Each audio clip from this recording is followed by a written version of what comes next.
Hi, this is Duncan Wilkie for Players TV. I'm here with UK tournament veteran Stuart Rutter, who's hanging in there in the Omaha event. How's it going so far, Stu? Pretty good. I had to just decision whether to play this event because it's a game that I can't really play too well, but when there's a bracelet event and only 120 players in the field, it's difficult to pass up. So I decided to just kind of try and fight my own way and give myself a shot. It's going good at the moment.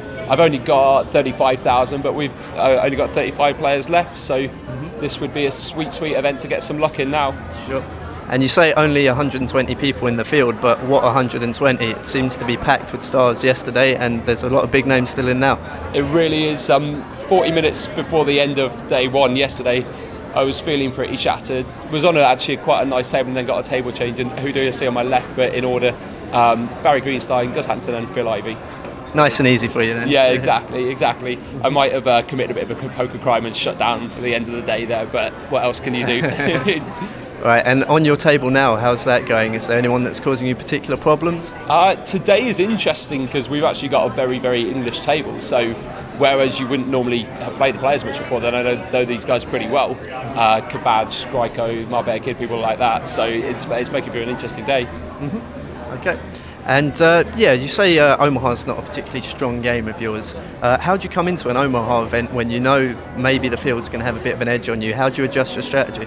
So basically what you have to do is try and set up situations where you give yourself a shot, and it's quite nice in a way, because whereas in Hold'em, if you feel like having an edge, you should actually try to avoid gambling, then it's actually much easier in Omaha where you actually don't mind gambling at all, and it's a gambling game.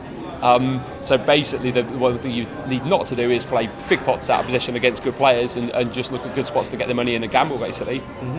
Sure, and with the UK poker scene at the moment, obviously it's been a really big couple of weeks with the WPT London, now WSOPE and EPT London. I mean, just how important is it for UK poker to have all of these players coming over and bringing trade in? It's fantastic, and what's fantastic at the moment is the way that our kids are just absolutely carving up, not just kind of British poker, European poker, but worldwide as well.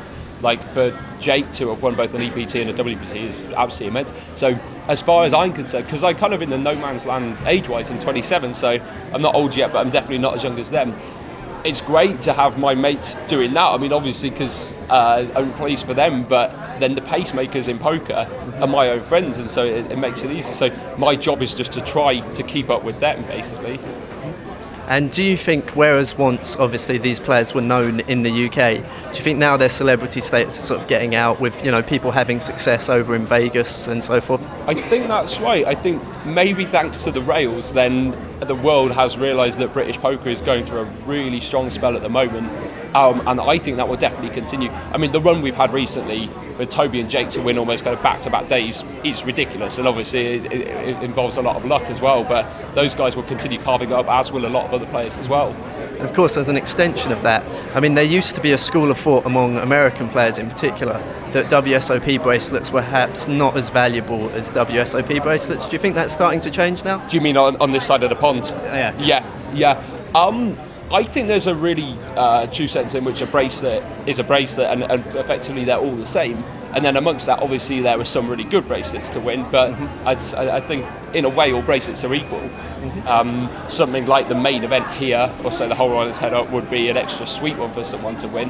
But I think the winner of this event will get a lot of respect for coming through a really tough field, even if it is a very small one. Okay, and just quickly to get your plans for the rest of the series, what other events are you going to be playing in? Well, the next few weeks is exciting, but for me, really, it's all about the next week here, because where you only get 5 shots outside of America here to win a bracelet, you might as well take them all. So all my focus at the moment is on the WSOP Euro. Then I'll be around for the EPT as well, which will be exciting, but I'm really pumped for this event and the last 3 events of the WSOP. Okay, Stu, well, best of luck when you get back, and hope you manage to get that double up. Great. Cheers for talking to us. Thank you. Cheers.